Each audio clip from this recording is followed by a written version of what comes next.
आज का विषय है मनसा वाचा व्रत कथा।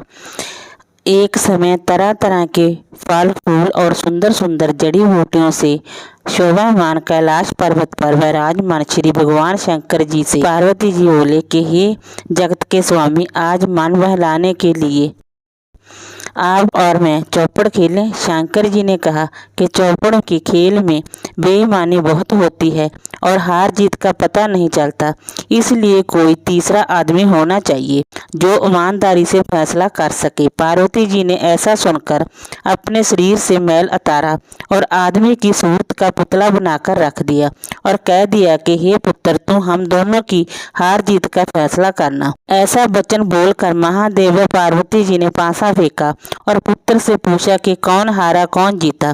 पुत्र ने कहा कि शंकर भगवान जीते और पार्वती जी हारे। महादेव जी ने दूसरा पांसा फेंका, पूछा कि कौन हारा कौन जीता। पुत्र बोला शंकर भगवान जीते और पार्वती जी हारे। तीसरी बार पार्वती जी ने पांसा फेंका और पुत्र से पूछा कि बताओ कौन हारा और कौन जीता।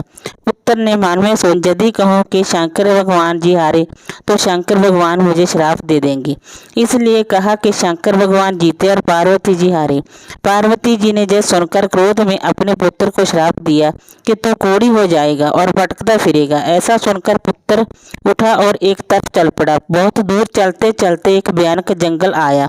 उसने देखा कि 12 कोस की दूरी में फैला हुआ एक तालाब है, जिसकी पाल पर बड़ और पीपल के बड़े बड़े पेड़ हैं, जिनके नीचे इंद्र की स्त्री इंद्राणी, ब्राह्मण की स्त्री ब्राह्मणी और देवताओं की स्त्रियां बैठकर व्रत पूजन कर रही हैं। उन व्रत करती हुई स्त्रियों को देखकर पार्वती जी के पुत्र अंगद जी ने पूछा कि तुम यहाँ क्या कर रही हो। तब देवताओं की स्त्रियों ने कहा कि हम सब मनसा वाचा नाम के महादेव व्रत का पूजन कर रही हैं। अंगद जी ने पूछा कि इसका क्या फल होता है। तब देवताओं की स्त्रियों ने कहा कि इस व्रत करने से मन की सब इच्छाएं पूर्ण होती हैं। अंगद जी ने कहा कि इस व्रत को मैं भी कर सकता हूँ, इस व्रत को मैं भी करूंगा। ऐसा विचार कर उन्होंने किसी से चावल, किसी से सुपारी और पूजा का सामान लेकर व्रत शुरू कर दिया। अंगद जी को देवताओं की स्त्रियों ने व्रत का सारा तरीका बता दिया कि श्रावण सुदी के पहले सोमवार को लड़की से कढ़ाई पूनी सूत कताकर डोरा करें। उस डोरे को गेरू रंग से रंगकर डोरे से शंकर भगवान का पूजन कार्तिक सुदी चौथ तक हर सोमवार को करता रहें। कार्तिक सुदी चौथ के दिन ही इसका पूजन करें। तब 1.25 सेर घी, 1.25 सेर गुड़, 1.25 सेर आटे का चूरमा बनाकर उसके 4 हिस्से बना लेवें। एक हिस्सा ब्राह्मण, एक हिस्सा साधु को, एक हिस्सा गाय को देवे और एक हिस्सा सबको बांट देवे। सबको बराबर देवे, किसी को कम किसी को ज्यादा न देवे। इस बताए हुए नियम से अंगद जी को व्रत करते हुए 4 साल हो गए। इधर एक दिन अंगद जी को याद कर पार्वती जी ने महादेव जी से कहा कि पुत्र खो गए, बहुत दिन हो गए हैं, कोई समाचार भी नहीं आया। कृपा कर कोई ऐसा व्रत बताओ जिसके करने से पुत्र मिल जावे। तब महादेव जी ने बताया, श्रावण सुदी चौथ के पहले सोमवार को कुंवारी लड़की से ढाई होनी सूत कतावे और उसका डोरा बनाकर गेरू रंग से रंगकर उससे हर सोमवार को महादेव जी का पूजन करे। फिर कार्तिक सुदी चौथ को उसका पूजन करे।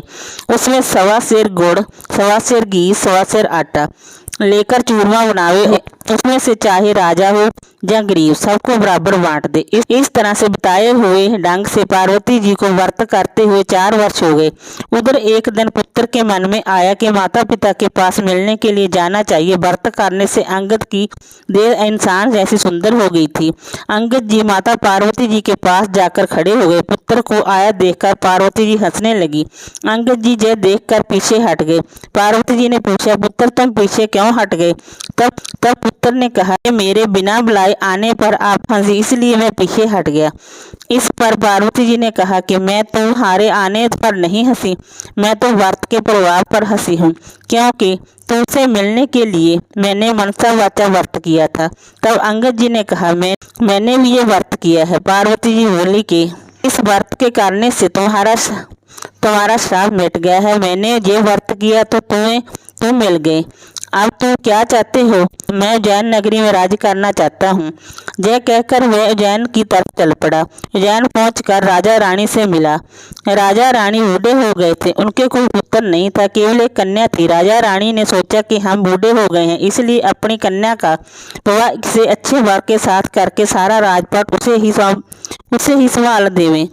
ऐसा विचार करके उन्होंने एक स्वयंवर रचा, जिसमें देश विदेश के बड़े बड़े राजकुमार बुलाए गए। स्वयंवर में एक हथनी को सजाकर राजा ने हथनी को हाथ जोड़कर कहा कि हथनी देवी, इन सब में जो राज करने का अधिकारी हो और कन्या के लिए श्रेष्ठ वर हो, उसके गले में ही जयमाला डाल देना।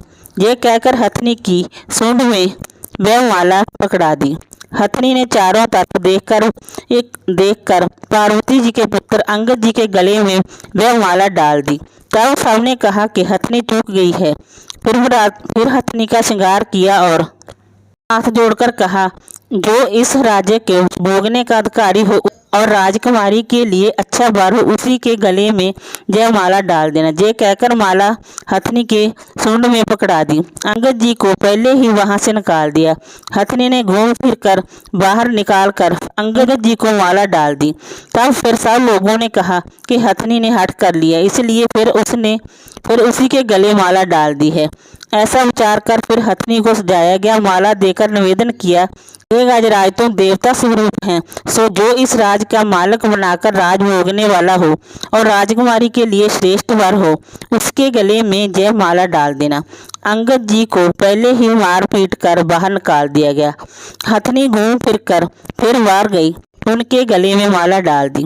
तो राजा ने नगर के सेठ को बुलाकर हुक्म दिया, इन अंगद जी को आप घर लेकर जाकर बरात बनाकर ले आओ। सेठ अंगद जी को घर ले गया और वहां से बरात बनाकर राजा के जहां ले आया। राजा ने पंडितों को बुलाकर मंडप की रचना की और अपनी कन्या के साथ अंगद जी का विवाह कर दिया।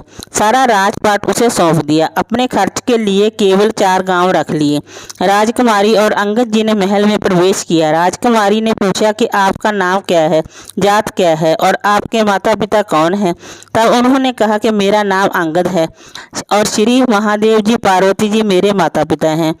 और राजकुमारी ने कहा कि श्री महादेव जी तथा पार्वती जी तो देवलोक के देवता हैं, इसलिए इस मृत्यु लोक में तुम्हारे माता पिता कैसे हो सकते हैं।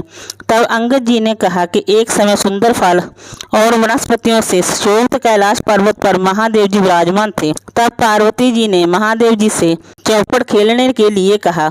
महादेव जी ने कहा कि हार जीत का फैसला करने वाला कोई तीसरा होना चाहिए।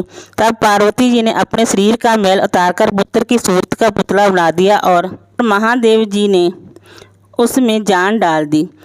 तब मुझसे कहा कि हमारी चौपड़ में हार जीत की गवाही देना। महादेव जी ने पासा फेंक कर मुझसे पूछा कि कौन हारा कौन जीता। मैंने कहा कि महादेव जीते और पार्वती जी हारे। इस दूसरी बार भी महादेव जीते और पार्वती जी हारे, मैंने कहा। तीसरी बार पार्वती जी ने पासा चलाकर कहा कि पुत्र कौन जीता कौन हारा। मैंने सोचा यदि कहूँ कि महादेव जी हारे और पार्वती जी जीते तो महादेव जी मुझे श्राप दे देंगे, इसलिए मैंने कह दिया कि महादेव जी जीते और पार्वती जी हारे। पार्वती जी ने जय सुनकर मुझे श्राप दे दिया कि जा तू कोढ़ी हो जाएगा और मारा मारा फिरेगा। पार्वती जी के श्राप देने पर मैं वहां से चलकर एक भयानक जंगल में पहुंचा, जहां पर बड़े बारी तालाब पर बड़ व पीपल के पेड़ खड़े थे। उस स्थान पर इंद्राणी, ब्राह्मणी और देवताओं की स्त्रियां व्रत कर रही थी। उनसे पूछा कि ऐसा करने से क्या होता है। तब उन्होंने व्रत का प्रभाव तथा उसके करने की विधि बताई। तब मैंने किसी से चावल मांगकर व्रत शुरू कर दिया। श्रावण सुदी पहले सोमवार के दिन कुंवारी कन्या से 2.5 पूनी सूत कताकर डोरा किया, को गेरू में रंग कर महादेव जी की पूजा की और कार्तिक सुदी चौथ को विसर्जन करें। 1.25 सेर घी, 1.25 सेर गुड़, 1.25 सेर आटा, इनका चूरमा बनाकर सबको बराबर बराबर बांट दिया। इस प्रकार जय व्रत पूरा किया। उधर पार्वती जी ने महादेव जी से पूछा कि हमारा पुत्र अंगद का कुछ पता नहीं, वह बहुत समय से आया नहीं है। तब महादेव जी ने कहा कि वह जीवित है, मैं बताता हूँ, उस प्रकार व्रत करो जिससे तुम्हारा पुत्र आ जाएगा। व्रत का विधान बताया गया। व्रत का विधान बताया कि सावन सुदी के पहले सोमवार के दिन कुंवारी कन्या से अढ़ाई पूनी सूत कताकर डोरा बनाएं, उसको गेरू रंग में रंग कर महादेव जी का पूजन करें और कार्तिक सुदी चौथ को उजमन करें। सवा सेर घी, सवा सेर गुड़, सवा सेर आटा लेकर चूरमा बनाएं और उसके 4 हिस्से करें और उसके 4 भाग कुछ ऊपर बताए हुए ढंग से बराबर बराबर बांट दें। इस प्रकार बताए हुए ढंग से पार्वती जी ने व्रत किया। उधर मैं जाकर पार्वती जी के पास खड़ा हो गया। पार्वती जी मुझे देखते ही हंस पड़ी। मैं पार्वती जी को हंसता देखकर पीछे हट गया। तब पार्वती जी ने कहा कि मैं पीछे क्यों हट गया। मैंने कहा कि तुम मेरे बिना बुलाए आने पर हंसी, इसलिए मैं पीछे हट गया। पार्वती जी ने कहा कि मैं तो इसलिए हंसी हैं कि मैंने मनसा बच्चा व्रत किया और उसके प्रभाव से तुम मेरे पुत्र मुझे मिल गए। मैंने कहा कि मैंने भी ये व्रत किया। तब माता पार्वती ने कहा कि तुम्हारे मन में क्या है, शुद्ध कहो। मैंने कहा कि जैन नगरी की राजकुमारी और जैन का राजा मुझे मिल जाए। तब पार्वती जी ने कहा कि तुम्हारे मन की इच्छा अवश्य पूर्ण होगी। जैन नगरी का राज भी मिल गया है। अंगद जी ने अपनी विवाहित राजकुमारी से पूछा कि तुम्हारे मन में क्या है, सो कहो। राजकुमारी ने कहा कि हमारे बिना गर्भवास के पुत्र होना चाहिए। तब अंगद जी ने कहा कि तुम्हारे बिना गर्भवास से ही पुत्र होगा तो मनसा बाचा व्रत ऊपर बताए हुए ढंग से करना। जय कहकर अंगद जी वहां से चले गए। रानी ने मनसा बाचा व्रत करना शुरू किया। 4 वर्ष के बाद एक दिन रानी ने दातन करते समय दासी को पात्र भरकर जल लाने को कहा। दासी जल लाने गई। तब क्या देखती है, सोने की पालकी में बच्चा बैठा हुआ पैर का अंगूठा चूस रहा है। दासी ने झट से आकर रानी से कहा कि आपके पुत्र हुआ। रानी ने कहा कि क्यों हमसे हंसी करती हो। दासी ने कहा कि विश्वास ना हो तो चलकर देख लो। रानी ने जाकर देखा तो सचमुच पालने में बच्चा बैठा पैर का अंगूठा चूस रहा। रानी ने बहुत प्रसन्न होकर महादेव जी से प्रार्थना की कि हे भगवान, आपने जे पुत्र दिया है तो इसके लिए मेरे सतन में दूध की धारा भी निकल जाए। इतना कहते ही रानी के सतनों में दूध की धारा छूट गई। बच्चे को स्नान कराकर दूध पिलाया। इस प्रकार बालक धीरे धीरे बड़ा होने लगा। कुछ बड़ा होने पर एक दिन बालक अपनी माता से पूछ बैठा कि मेरे पिता कौन है।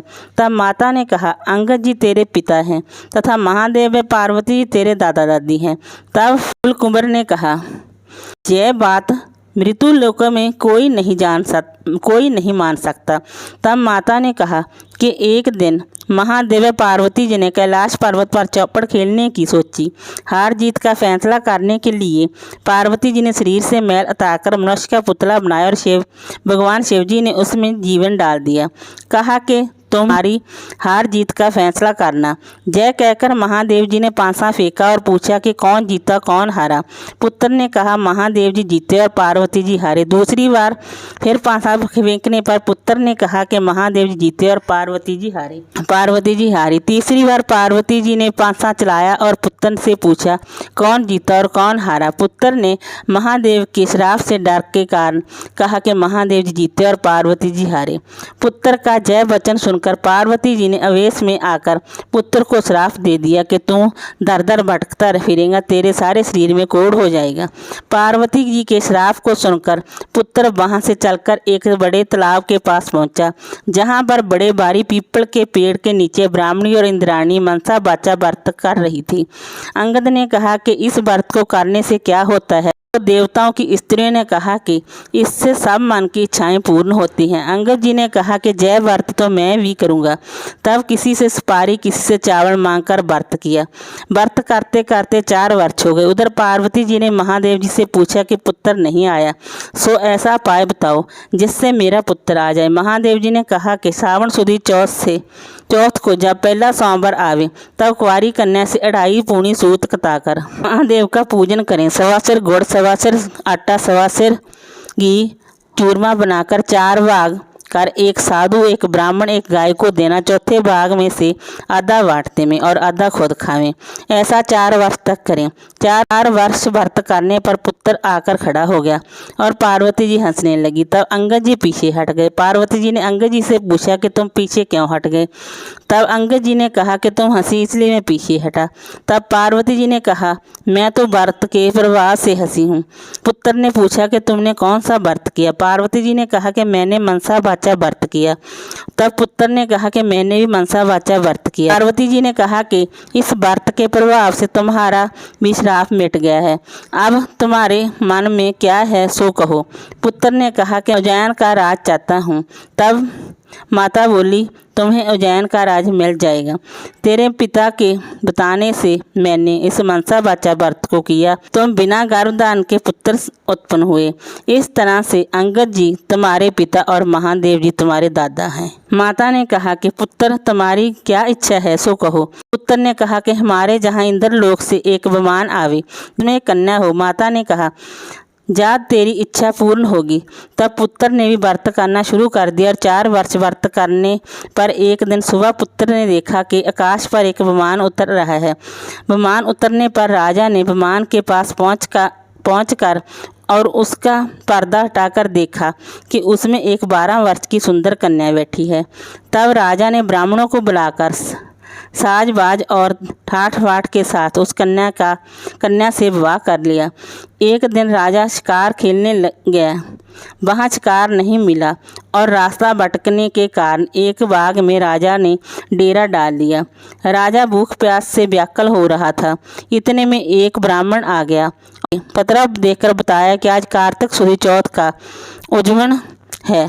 तब राजा ने कहा कि ब्राह्मण देवता मुझसे भूल हो गई है, सो चौथ का पूजन करावे। पूजन कर राजा ने नगर में खबर भेजी कि राजमहल में 1.25 सेर घी, 1.25 सेर गुड़, 1.25 सेर आटा का चूरमा बनाकर भेजा जावे। रानी ने सोचा फौज साथ में होने से इतने चूरमे से क्या होगा, इसलिए गाड़ी भरकर भेज दिया। राजा ने सोचा कि मेरे लिए तो जय काफ़ी है, लेकिन फौज के लिए तो थोड़ा होगा। इतने में महादेव ने गुस्से से भरकर राजा को सपने में कहा कि तुम अपनी रानी को घर से निकालो तो तुम्हारा राजपाट नष्ट कर दूंगा। तब राजा ने खुद महल में जाकर रानी को डांट डपट कर राज से निकाल दिया। रानी महल से जाने लगी। रास्ते में राज दीवान मिल गए।